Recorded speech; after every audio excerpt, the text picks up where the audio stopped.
the First Lady and their daughters Malia and Sasha. Let's listen in to this moment.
Tonight,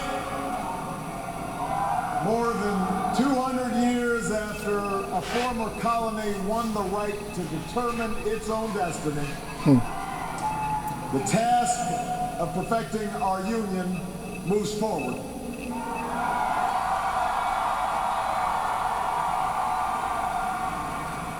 It moves forward because of you. It moves forward because you reaffirmed the spirit that has triumphed over war and depression, the spirit that has lifted this country from the depths of despair to the great heights of hope,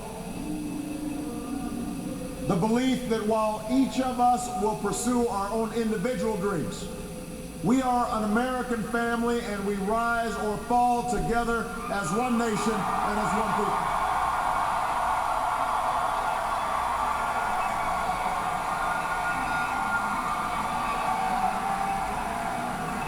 Tonight, in this election, you, the American people, reminded us that while our road has been hard, while our journey has been long, we have picked ourselves up. We have fought our way back. And we know in our hearts that for the United States of America, the best is yet to come.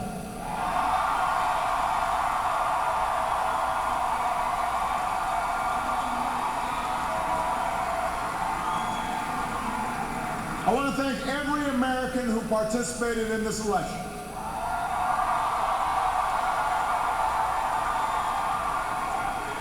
Whether you voted for the very first time or waited in line for a very long time. By the way, we have to fix that.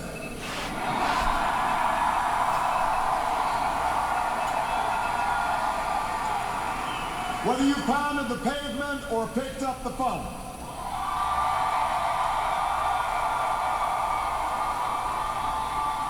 Whether you held an Obama sign or a Romney sign, you made your voice heard, and you made a difference. I just spoke with Governor Romney, and I congratulated him and Paul Ryan on a hard-fought campaign.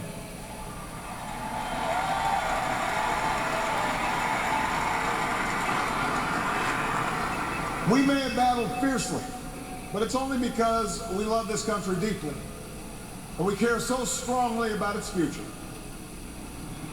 From George to Lenore to their son Mitt, the Romney family has chosen to give back to America through public service, and that is a legacy that we honor and applaud tonight.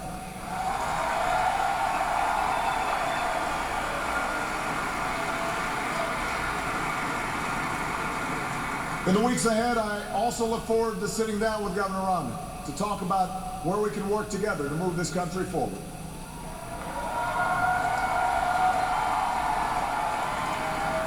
I want to thank my friend and partner of the last 4 years, America's happy warrior, the best vice president anybody could ever hope for, Joe Biden.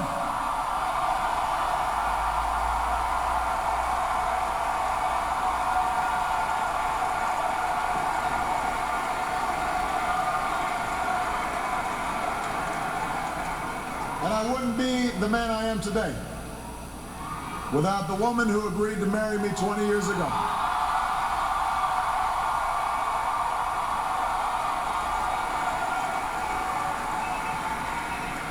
Let me say this publicly, Michelle, I have never loved you more.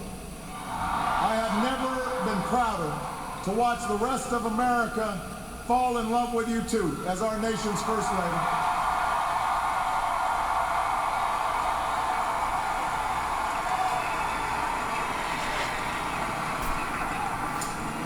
Sasha and Malia, before our very eyes, you're growing up to become two strong, smart, beautiful young women, just like your mom.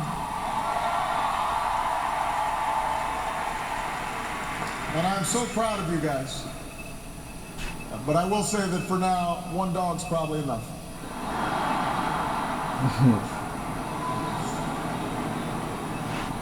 To the best campaign team and volunteers in the history of politics,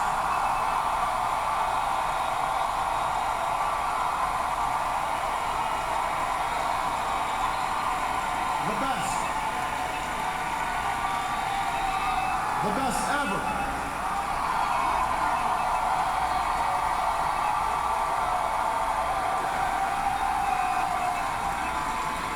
Some of you were new this time around, and some of you have been at my side since the very beginning. But all of you are family. No matter what you do or where you go from here, you will carry the memory of the history we made together. And you will have the lifelong appreciation of a grateful president. Thank you for believing all the way to every hill, to every valley. You lifted me up the whole way, and I will always be grateful for everything that you've done and all the incredible work that you put in.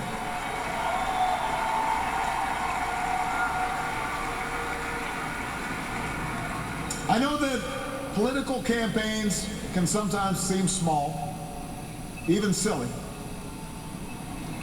And that provides plenty of fodder for the cynics who tell us that politics is nothing more than a contest of egos or the domain of special interests. But if you ever get the chance to talk to folks who turned out at our rallies and crowded along a rope line in a high school gym, or saw folks working, you'll discover something else. You'll hear the determination in the voice of a young field organizer who's working his way through college and wants to make sure every child has that same opportunity.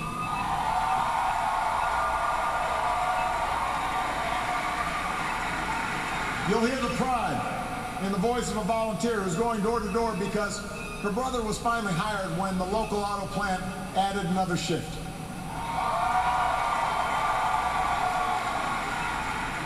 You'll hear the deep patriotism in the voice of a military spouse who's working the phones late at night to make sure that no one who fights for this country ever has to fight for a job or a roof over their head when they come home.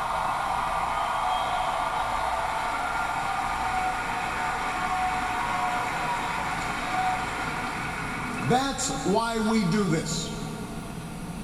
That's what politics can be. That's why elections matter. It's not small, it's big.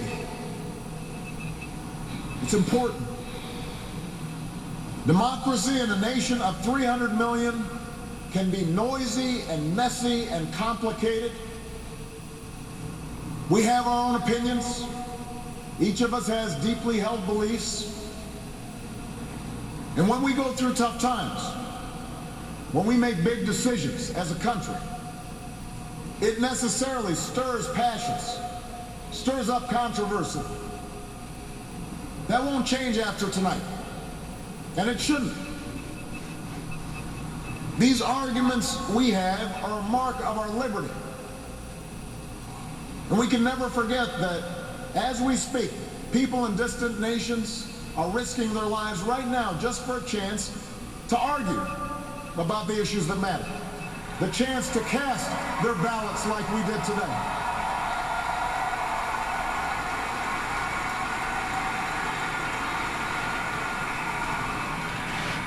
But despite all our differences, most of us share certain hopes for America's future.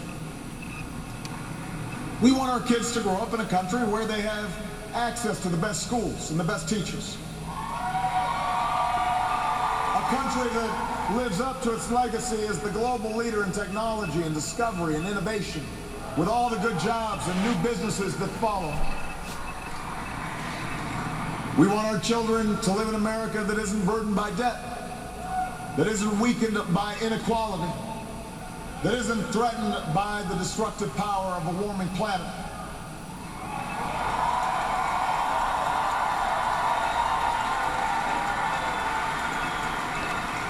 We want to pass on a country that's safe and respected and admired around the world. A nation that is defended by the strongest military on earth and the best troops this world has ever known.